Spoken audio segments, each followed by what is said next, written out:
قدامت پسندی کی طرف جانے سے روکنے کی ہر ممکن کوشش کریں گے۔ بہت ہی اہم مسائل کا معاملہ ہے، لوگوں کا منظم ہونے کا حق، ووٹ دینے کا حق، سیاست میں کالے دھن کے تباہ کن اثرات کا معاملہ اور امریکیوں کا اپنی مرضی سے شادی کرنے کا حق۔ دونوں جماعتوں کی طرف سے آنے والا رد عمل خلاف توقع تو نہیں، لیکن دیکھنا یہ ہے کہ کیا ڈیموکریٹس وسط مدتی انتخابات تک اس نامزدگی کی توثیق کو روک پائیں گے۔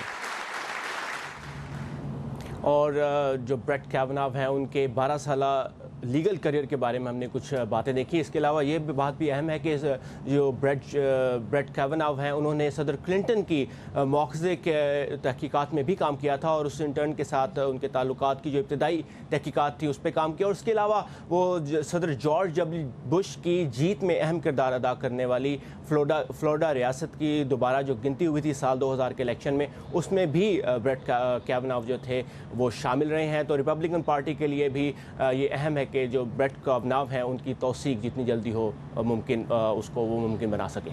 رائٹ، ثاقب الاسلام ہمارے ساتھ تھے کیپٹل ہل سے۔ ثاقب، ان تفصیلات کے لیے شکریہ۔ اور جیسا کہ ہم نے دیکھا، بریٹ کیوناو واضح طور پر ایک قدامت پسند ٹریک ریکارڈ رکھنے والے جج بنیں گے۔ ان کے آنے سے سپریم کورٹ کیسے بدلے گا یہ دیکھتے ہیں، کیونکہ امریکی سپریم کورٹ کا بینچ 9 ججز پر مشتمل ہے، ان میں سے 4 لبرل اور 5 کنزرویٹو ہیں، یعنی اس وقت قدامت پسندوں کا پلڑا دیکھا جائے تو بھاری ہے۔ لیکن جسٹس اینتھنی کینیڈی بعض معاملات پر لبرلز کے ساتھ اتفاق بھی کر چکے ہیں، یہ ایک طرح سے سپریم کورٹ کا سوئنگ ووٹ سمجھے جاتے تھے۔ تو بریٹ کیوناو کی نامزدگی اگر منظور ہو جاتی ہے تو سپریم کورٹ کا جھکاؤ مضبوطی سے قدامت پسندی کی جانب ہو جائے گا۔ صدر ٹرمپ کے لیے حالات اس لحاظ سے غیر معمولی ہیں کہ وہ سپریم کورٹ کے لیے دوسری مرتبہ جج نامزد کر رہے ہیں۔ اوباما دور کے اختتام پر جب جسٹس اینٹونین سکلیا کی وفات سے نشست خالی ہوئی تھی تو ریپبلکنز نے نئے جج کی تقرری الیکشن کے بعد تک کے لیے کامیابی سے روکے رکھی، جس سے نیا جج نامزد کرنے کا موقع صدر ٹرمپ کو مل گیا اور انہوں نے قدامت پسند جسٹس نیل گورسچ کا انتخاب کیا۔ پاکستان میں 2 ہفتے بعد ہونے والے انتخابات میں فوج کا کیا کردار ہے، اس بارے میں D G I S P R major general Asif Ghafoor نے آج میڈیا کو بریفنگ دی۔ اور دوسری جانب پاکستان کے انتخابات میں حصہ لینے والی 2 اہم جماعتیں پی ٹی آئی اور پی ایم ایل این کے منشور بھی سامنے آ چکے ہیں۔ انتخابات سے متعلق اہم معلومات اور تجزیوں کے لیے آئیے ہماری ویب سائٹ urduvoa.com پر، جہاں 2018 الیکشن کے نام سے ایک خصوصی پیج ہم نے آپ کے لیے تشکیل دیا ہے۔ ترکی میں آج کا دن ایک نئے نظام کے ساتھ شروع ہوا۔ صدر رجب طیب اردوان نے صدارتی نظام کے تحت عہدے کا حلف اٹھانے کے بعد نئی کابینہ میں وزیر خزانہ کا عہدہ اپنے داماد کو سونپ دیا ہے، جس کے بعد ترک لیرہ کی قدر میں مزید کمی آئی ہے۔ ملک میں 2016 کی ناکام فوجی بغاوت کے بعد صدر اردوان نے پچھلے سال ایک ریفرینڈم کے ذریعے صدارتی نظام منظور کروایا تھا۔ اس بغاوت میں حصہ لینے کے شعبے میں ہزاروں سرکاری ملازمین برطرف کیے جا چکے ہیں، جبکہ کئی 100 کے خلاف مقدمات چلائے جا رہے ہیں۔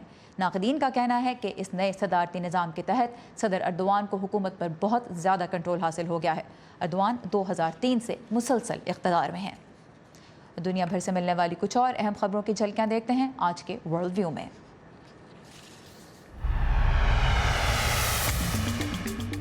چینی صدر شی جن پنگ نے بیجنگ میں عرب ملکوں کے نمائندوں کے اجلاس سے خطاب کرتے ہوئے مشرق وسطیٰ کے تمام ملکوں پر خطے کے مسائل کے حل کا نیا راستہ تلاش کرنے کی ضرورت پر زور دیا ہے۔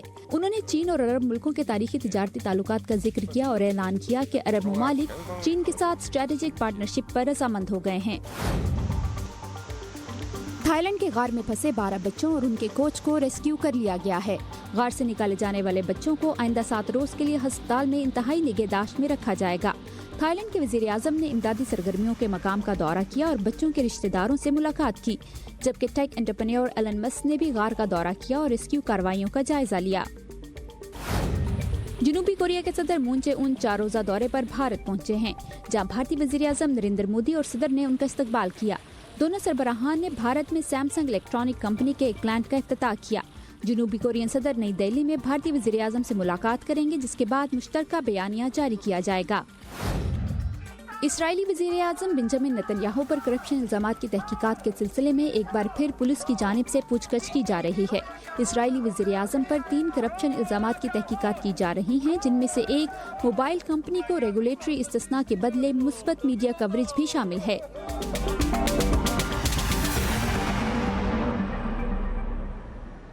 پاکستان میں پینے کے پانی کی کمی کا مسئلہ دن بدن بڑھ رہا ہے۔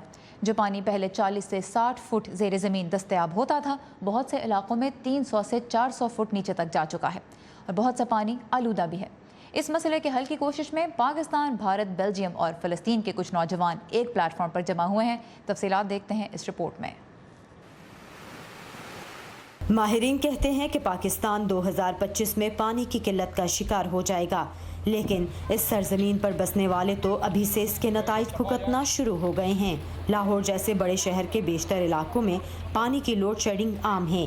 یہی نہیں، گھروں میں آنے والے پانی کے آلودہ ہونے کے باعث بہت سے شہریوں کو مختلف علاقوں میں لگے فلٹر پلانٹس کا رخ پانی کے لیے کم از کم مجھے کچھ 4-5 کلومیٹر فاصلہ طے کرنا پڑتا ہے گھر سے لے کے۔ مختلف اپنا فلٹرز جو لگے ہوئے ہیں ان پہ جاتا ہوں ڈھونڈنے کے لیے کہ کوئی فلٹر کھلا ہوا ہے پانی کے لیے۔ سرکاری پانی آ رہا ہے وہ تقریباً ناقص اور گندا ہوتا ہے، بعض کا تو صاف مٹی نظر آتی ہے، اس میں گندگی غلاظت نظر آتی ہے۔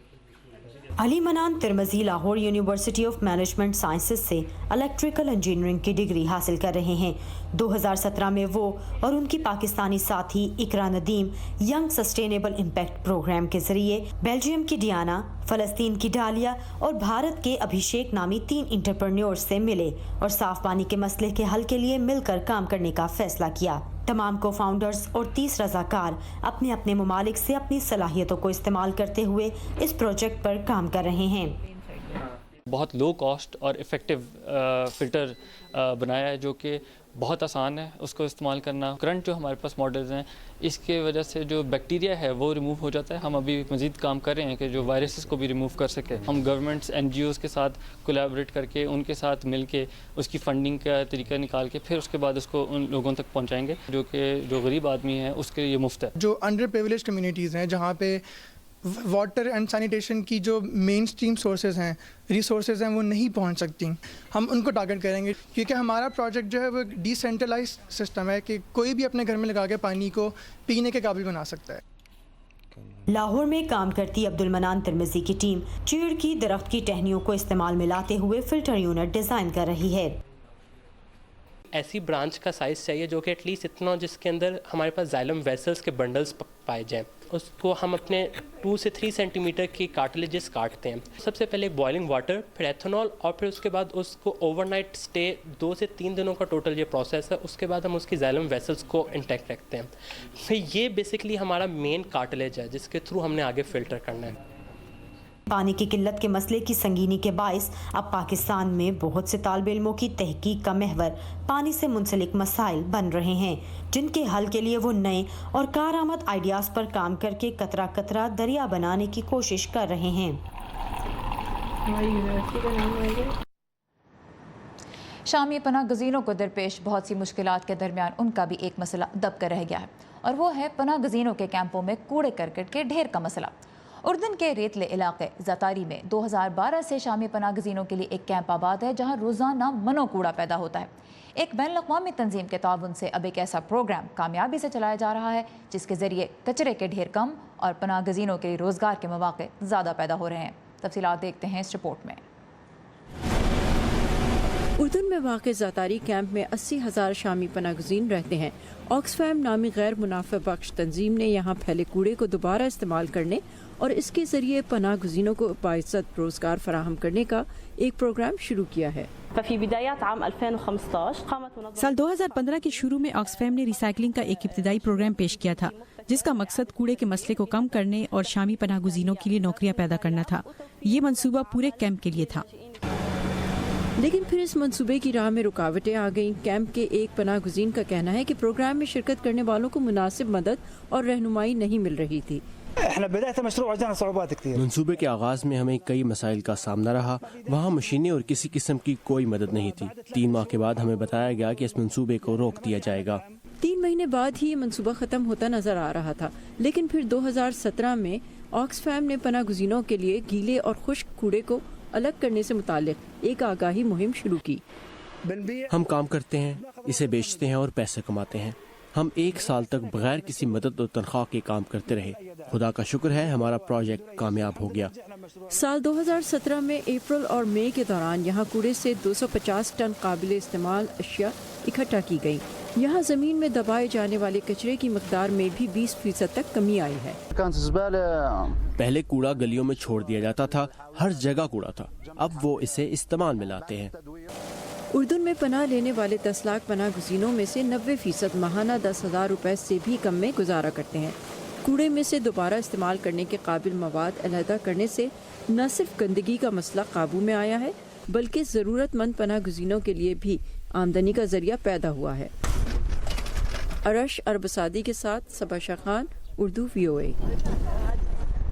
دنیا بھر میں کچرے اور آلودگی کا ایک بہت بڑا سبب ہے پلاسٹک کے اسٹرا. امریکہ کی سب سے بڑی کافی چین سٹار بکس نے سن 2020 تک ان کا استعمال ختم کرنے کا اعلان کر دیا ہے، اور اس سے پہلے ہم نے دیکھا کہ fast food chain McDonald's بھی ایسا ہی فیصلہ کر چکی ہے.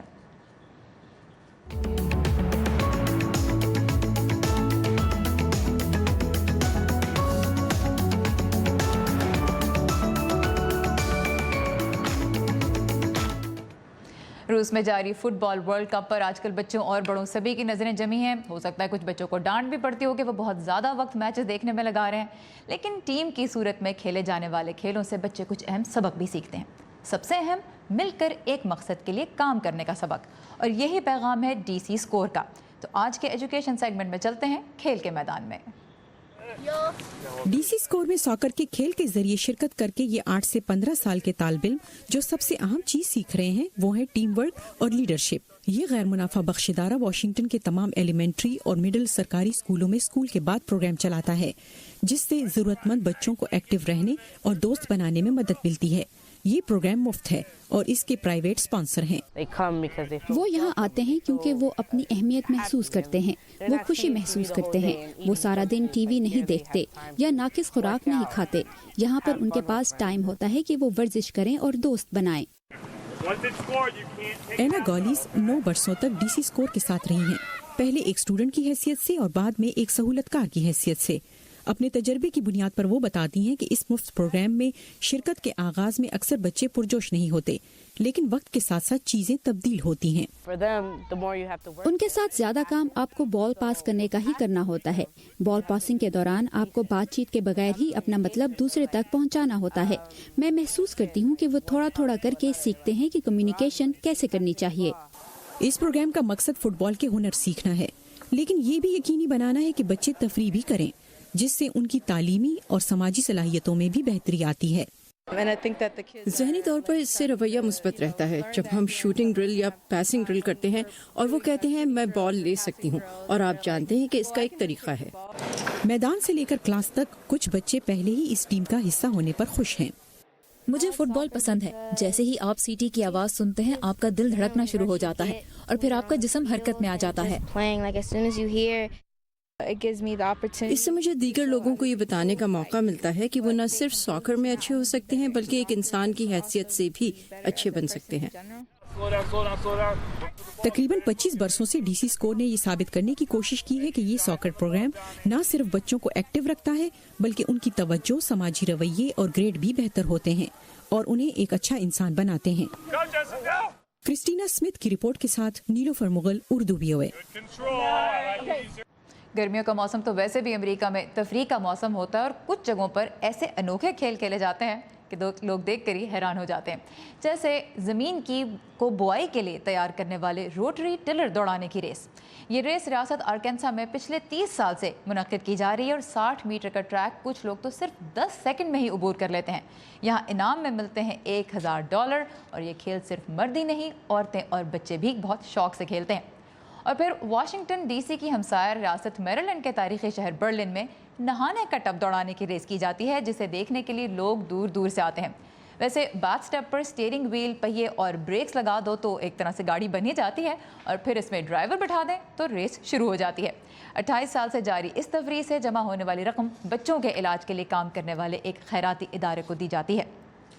تو اگر آپ نے بھی کوئی عجیب سا کھیل کھیلا ہے یا دیکھا ہے تو ہمیں اس کے بارے میں ضرور بتائیے گا. اس کے لیے آئیے ہمارے فیس بک پیج پر، ایڈریس ہے facebook.com/VOA Urdu، اور پروگرام کے بارے میں آپ اپنی فیڈ بیک بھی ہمیں اسی پیج پہ دے